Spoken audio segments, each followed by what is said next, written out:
Assalamualaikum students, how are you? I hope all are you fine. I am your teacher Miss Bushra and today we start our continued lecture of chapter number 5, Force and Motion.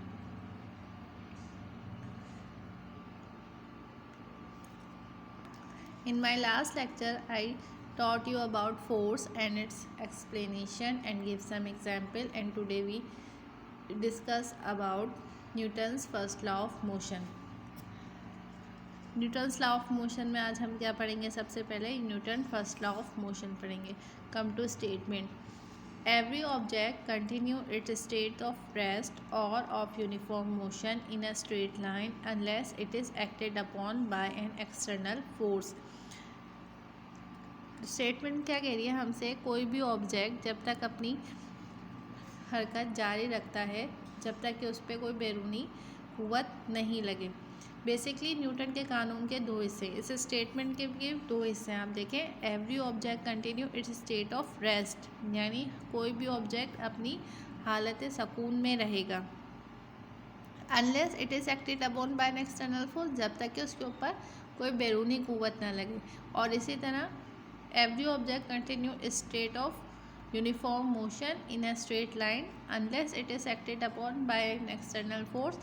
और कोई भी object उस वक्त तक अपनी हरकत में रहेगा जब तक कि उसके ऊपर कोई बैरूनी कुव्वत ना लगे.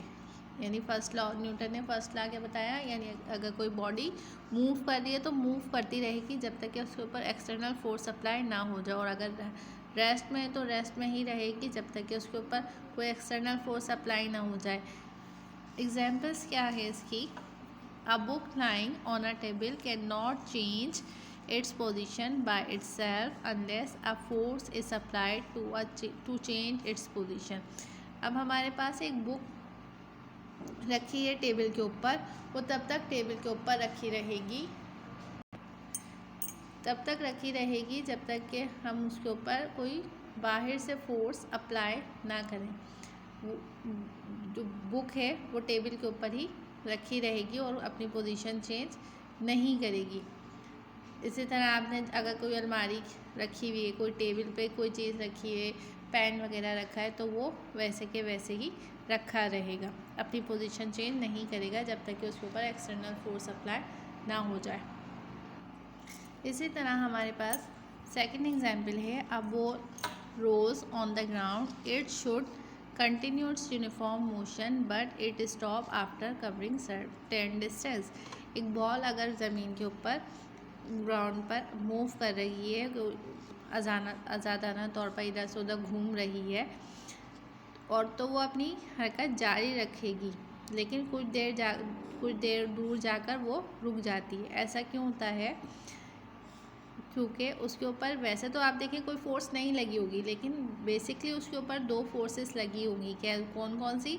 एक तो ग्रेविटी ऑफ अर्थ और दूसरी फ्रिक्शन की फोर्स. दो रगड़ जो उसके ऊपर लगी होगी और जो ज़मीन की फोर्स उस पर ग्रेविटी उस पर अप्लाई होगी, उस वजह से वो बॉल रुक जाएगी. वो दोनों फोर्सेस उस पर अप्लाई होंगी, इस वजह से बॉल मूव करने से रुक जाएगी.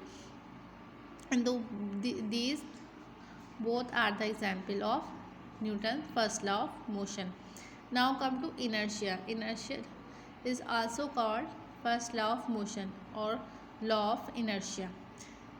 इसमें क्या हमारे पास होता है? all material object possesses the property of opposing any change in the state of rest or of uniform motion. हमारे पास inertia क्या होता है?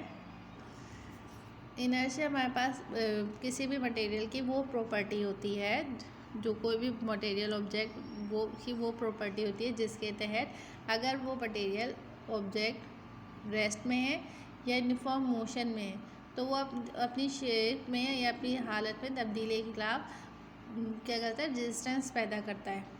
अब ये डिपेंड करता है उसकी मास के ऊपर. जैसा मास होगा वैसे ही उसके इनर्शिया होगा. कम मास होगा कम इनर्शिया होगा, ज़्यादा मास होगा ज़्यादा इनर्शिया होगा.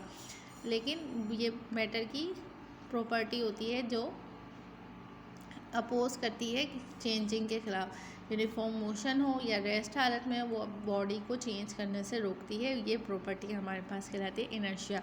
Inertia is the tendency of an object to resist a change in its state.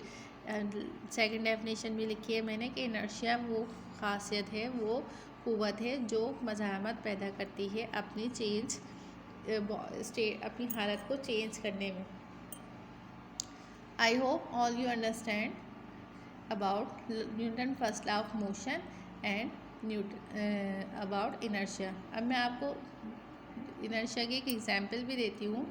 जब आप बस में बैठे होते हैं तो बस अचानक से चलना शुरू होती है तो आप देखते हैं जो मुसाफिर बैठे होते हैं वो आगे की तरफ गिर जाते हैं, झटका लगता है उनको,